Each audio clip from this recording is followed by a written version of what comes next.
I'm back from my holiday travels, fresh off a plane and absolutely exhausted, so I'm gonna make some tea about it. It's tea time. I'm Emily and I have a collection of over 300 types of loose leaf tea. I wrote down the name of each tea on a slip of paper, and every day I'm picking a new one from the basket, preparing that tea, tasting it, talking about it, and then rating it on a scale of 1 to 10. There are 2 rules here. 1, I can't repick. The one that I choose that day is the one I have to make. And 2, I have to finish the entire cup, pot, or whatever I decide to prepare that tea in. Let's see what it's gonna be today.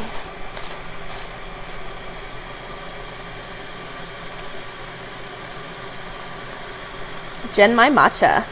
And it's right back here. This is a green tea that comes from my favorite grocery store back home, Wegmans. This is a version of the popular tea Genmaicha. I've also heard it pronounced Genmaicha, but I did work at a tea shop and we pronounced it as Genmaicha, so that's what I'm gonna go with. And this is a blend of sencha tea and toasted puffed rice. This particular one is also dusted in matcha. I have my kettle set to 180 degrees, which I know is the best temperature for this particular tea. I'm going to brew it in my small Japanese teacup. I'll be using my beautiful basket infuser from Plum Deluxe.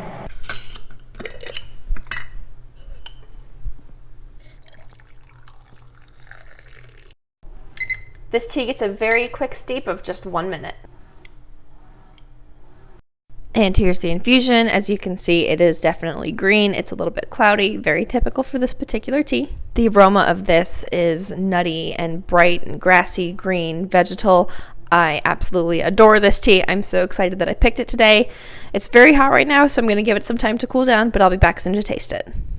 All right, time to taste it. Oh, yeah.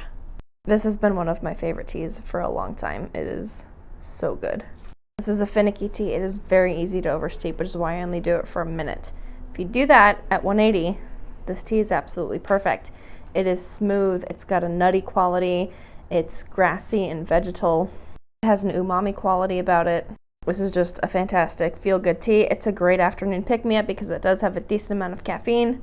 I won't say that I like it as much as like straight Genmaicha without the matcha added to it, but it's a lovely twist on the tea that I'm a huge fan of.